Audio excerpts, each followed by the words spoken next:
लिखो एरो देखे, लिखो।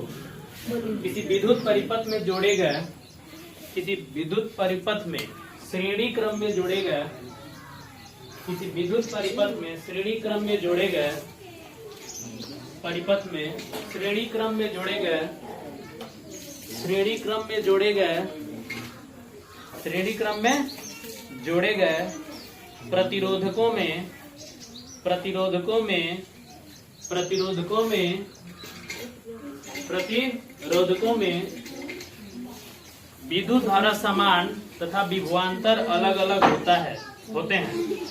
विद्युत धारा समान तथा विभवांतर अलग अलग होते हैं। लिखो, इन एन इलेक्ट्रिक सर्किट,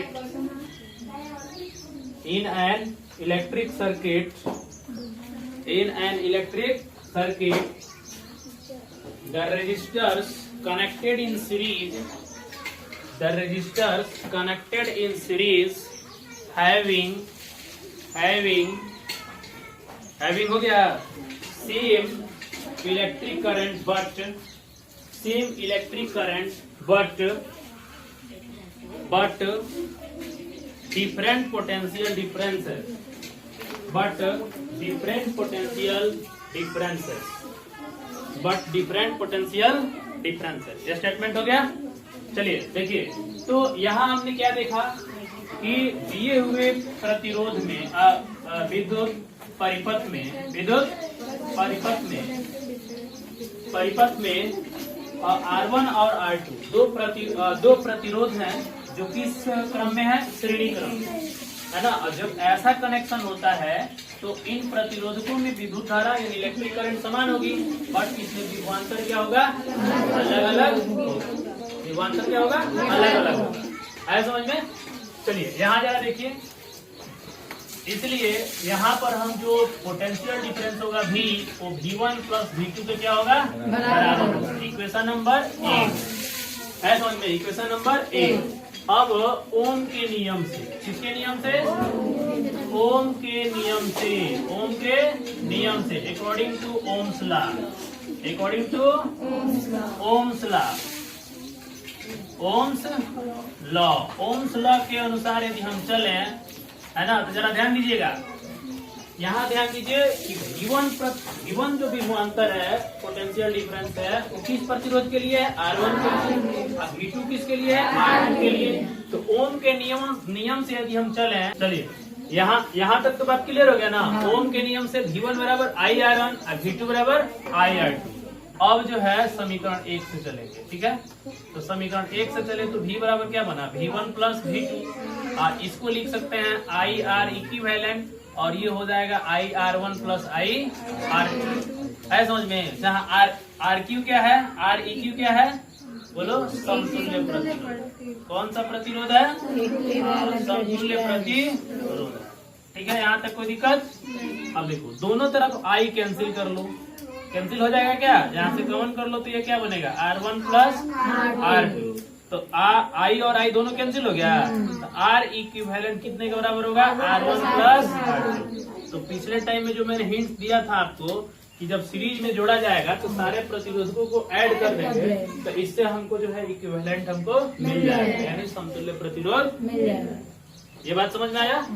तो सीरीज में जब जोड़े जाते हैं प्रतिरोध, है ना, तो सीरीज में जब जोड़े जाते हैं ना, तो इनका कुल प्रतिरोध यानी समतुल्य प्रतिरोध जो होता है R1 और R2 क्या करते हैं, ऐड करते हैं। अब यहाँ जरा गौर से देखिए कि समतुल्य होता क्या है। तो समतुल्य कहने का मतलब ये हुआ, ये आपका R1 है और ये आपका क्या है, R2 है।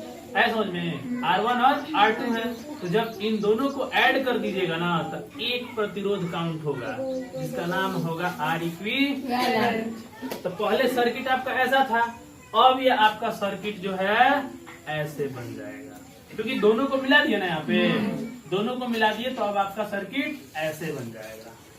समझ में। अच्छा, यहाँ से ये बात आप समझ सकते हैं। एक चीज और है, यहीं से गौर करना है कि यदि आपको R1 निकालना है, R1 में कितना वोल्टेज निकालना है, कितना वोल्टेज है आपको निकालना है, तो करंट वही लगेगा। करंट कौन सा लगेगा, वही लगेगा और R1 प्रतिरोध, इसका दोनों का यूज कर लीजिएगा तो आपको V1 निकल जाएगा। निकल रहा है ना। और दूसरे में निकालना है तो I और R2 यूज कीजिएगा तो आपका वोल्टेज जो है निकल जाएगा। है समझ में? तो यही से बात आपको समझ में आएगा। तो ये है पहला, श्रेणी क्रम में जब हम संयोजन कर देते हैं प्रतिरोधकों को तो समतुल्य प्रतिरोध कितना होता है, वो R equivalent is equal to R1 plus R2 के बराबर होता है। आया समझ में? जैसे एग्जाम्पल के तौर पे यदि हम ले लें, एग्जाम्पल के तौर पे कि मान लेते हैं कि ये कौन है, ये R1 है, R1 बराबर मान लेते हैं 3 ओम है, और एक और है ये सीरीज में है ना, R2 हो गया, R2 बराबर मान लेते हैं 4 ओम है ना। तो R इक्विवेलेंट कितना होगा, तो R1 प्लस R2 के बराबर होगा, यानी 3 और प्लस 4 जोड़ देंगे तो कितने के बराबर हो जाएगा, 7 ओम के बराबर। है समझ में? है? तो इस तरह से ये कौन से क्रम में है, श्रेणी क्रम। कौन सा क्रम है ये? हाँ, यहाँ R1 और R2 जो है, कौन, R1 और R2 किस क्रम में है, श्रेणी क्रम में संयोजित है। किस क्रम में संयोजित है, श्रेणी क्रम में संयोजित। यहाँ तो किसी को कोई दिक्कत नोट करो।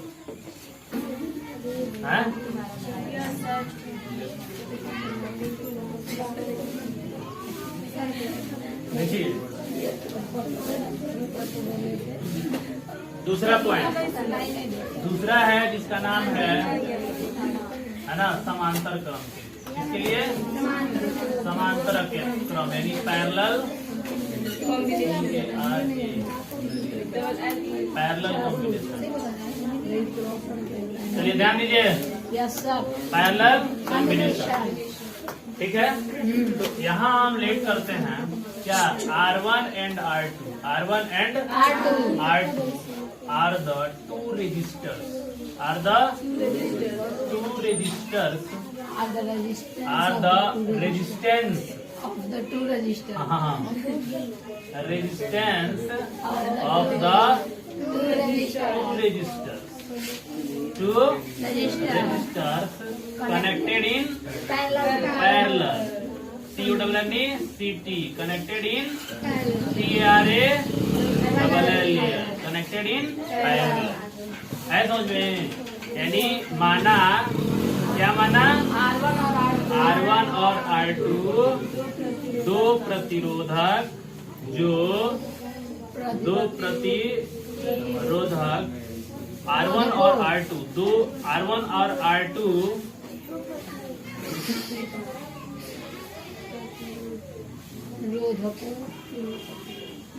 R1 और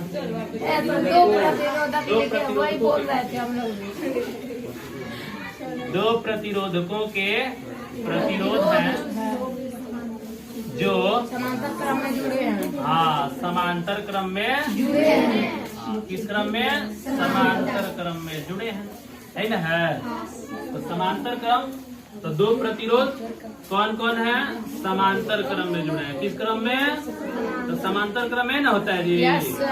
ये हो गया, एक और हो गया ना, जो ऐसे होगा और ऐसे होगा, यही ना है। और इसे दो छोर हो गए, R1 हो गया और ये R2 हो गया। और दो छोर इसलिए है कि इसको कहाँ जोड़ना है, बैटरी से। समझ में? अब यहाँ देखिए क्या स्टेटमेंट आएगा। यहाँ स्टेटमेंट आएगा कि करंट इधर से जाएगा ना, तो करंट इधर भी जाएगा और इधर भी जाएगा। तो I1 और R2 देखो क्या बढ़ गया, करंट इसमें क्या बढ़ रहा था, लेकिन इसका जो विभवांतर होगा ना, वो दोनों का विभवांतर क्या होगा, समान होगा। क्या होगा, समान, यानी इसमें भी होगा और इसमें भी होगा। दोनों में क्या होगा, समान। देखिए विभवांतर समान है, करंट क्या है, बट गया है। तो V को हम ऐसे ना दिखाएंगे ना, हम इसको जो है कि दिखाएंगे कैसे, इसको ऐसे जोड़ देंगे, यहाँ ऐसे जोड़ देंगे और यहाँ ऐसे लगा देंगे, दोनों में कॉमन ना हो गया। तो ये हो गया, इसमें क्या, तो क्या लिखिए ऐसे, यदि दो प्रतिरोधक हो गया समांतर क्रम में जुड़े हुए हैं, समांतर क्रम में किसी विद्युत परिपथ में जुड़े हुए हैं, समांतर क्रम में किसी विद्युत परिपथ में जुड़े हुए हैं, तो इनमें, तो इन प्रतिरोधकों में, तो तो इन प्रतिरोधकों में अब बोल रही हूँ, इन प्रतिरोधकों में मिलाओ, यदि दो प्रतिरोधक समांतर क्रम में किसी विद्युत परिपथ में जुड़े हुए हैं तो इन प्रतिरोधकों में विद्युत धारा अलग अलग और विभवांतर समान होगी देखो और विभवांतर समान है। देखो, एन इलेक्ट्रिक सर्किट है ना, इन लगा दो, in an electric circuit the two resistors connected in parallel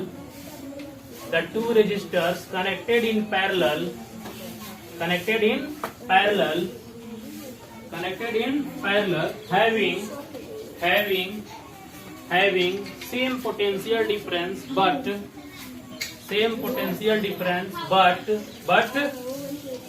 बोलो different electric current आया समझ में, but different electric current आया समझ में। तो इसमें क्या है, विद्युत धारा समान क्या होगा, अलग अलग होगा और विभवांतर समान होगा। इसीलिए ओम के नियम से, किसके नियम से, हाँ ओम के नियम से, नहीं पहले ये लिखते हैं है ना। इसलिए I बराबर क्या बनेगा, I1 plus I2, equation number 1 है ना, ओम के नियम से, किसके नियम से, ओम के नियम से, according to Ohm's law, note कर लीजिएगा आप लोग, according to Ohm's law, OMS Ohm's law है ना, ओम्स लॉ। बोलिए I1 बराबर क्या लिखिएगा, I1 बराबर लिखिएगा V/R1 और I2 बराबर क्या लिखिएगा, V/R2 ना होगा। इक्वेशन नंबर 2 और इक्वेशन नंबर 3 आया समझ में। समीकरण 1 से अब इक्वेशन 1 से, ठीक है, यानी फ्रॉम इक्वेशन 1 से आप क्या कीजिएगा, I बराबर I1 प्लस I2 दिया है ना, तो यहाँ अब डाल दीजिए ये कौन सा, यहाँ लिख सकते हैं V/R इक्विवेलेंट, क्या लिख सकते हैं, यहाँ क्या लिख सकते हैं V/R1, यहाँ क्या लिख सकते हैं V/R2 है ना। R EQ है क्या जी, समतुल्य प्रतिरोध, क्या है ये, समतुल्य प्रतिरोध है समझ में, यानी इक्विवेलेंट रेजिस्टेंस है, क्या ये इक्विवेलेंट रेजिस्टेंस हो गया। अब दोनों तरफ से क्या कॉमन कर लीजिएगा, बताइए, V कॉमन हो जाएगा ना, R1 प्लस R2। अब देखिए V से V कैंसिल हो जाएगा, तो V से V जब कैंसिल हो जाएगा तो ये क्या बनेगा, 1/R³ बट्टा 1/R1 बट्टा 1/R1 प्लस 1/R, आ गया कि नहीं आ गया, है समझ आया। तो यहाँ से हमने ये साबित कर दिया कि यदि पैरेलल में जुड़े हुए हैं है ना, तो यहाँ पर क्या है, ध्यान दीजिए कि जितने भी प्रतिरोध होते हैं है ना, जितने भी प्रतिरोध होते हैं उन सब का रेसिप्रोकल, क्या रेसिप्रोकल, यानी रेसिप्रोकल का जो सम होता है वो समतुल्य प्रतिरोध के रेसिप्रोकल के बराबर होता है। ये स्टेटमेंट आ गया।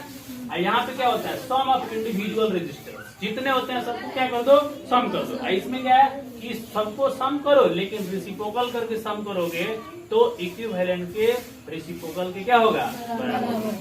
ऐसा समझ में, रेसिप्रोकल मतलब होता है उल्टा, देखो उलट से जोड़े है ना, 1/R1 1/R2, देखो 1/R2, ये क्या है, उलट के जुड़ा हुआ है समझ में।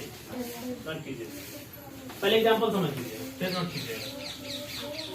एग्जांपल देखिए, एग्जांपल में जो है ना, मान लीजिए पैरेलल में है ना, तो पैरेलल में हमने इस तरह से कनेक्शन कर दिया है ना, कनेक्शन कर दिया इस तरह से, R1 हो गया और ये R2 हो गया। तो यहाँ पे R1 मान लिया 2 ओम है और ये कितना है, 3 ओम है।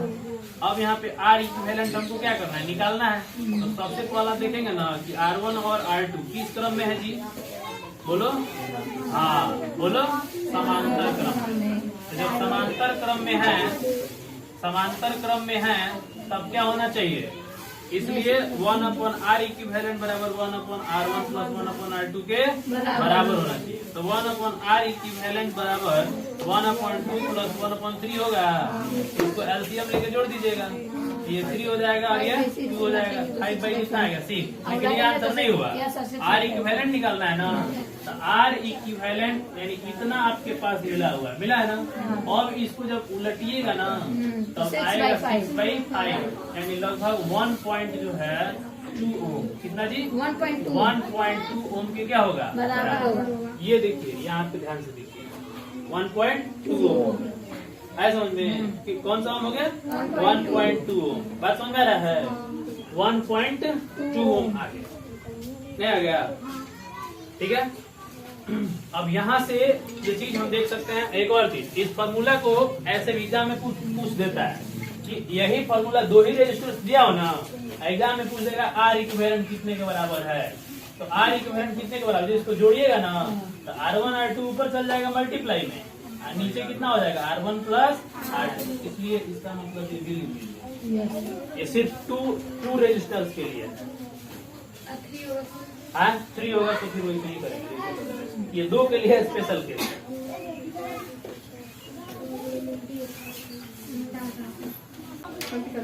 बराबर गुणा करो, हो गया सर। हो ये गया, हो गया तो हो गया। कहाँ भाग रहे हैं? कहाँ भाग के है ना, ये हमारा ही शहर है। घर से कोचिंग से घर शहर है। शहर, शहर कहने का मतलब शहर है ना।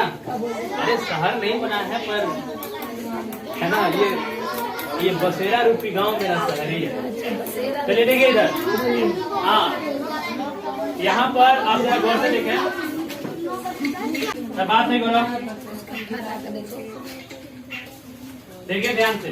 यहाँ हम जरा गौर से देखें तो आर इक्विवेलेंट जो है वो क्या है, R1 से बड़ा है और आर इक्विवेलेंट छोटा है ना, छोटा है, और R2 से क्या है, समझ में। आर इक्विवेलेंट R1 से छोटा है और आर इक्विवेलेंट R2 से छोटा है, यानी आर इक्विवेलेंट का प्रतिरोध जो है सबसे कम है ना। आर इक्विवेलेंट का प्रतिरोध जो है सबसे कम।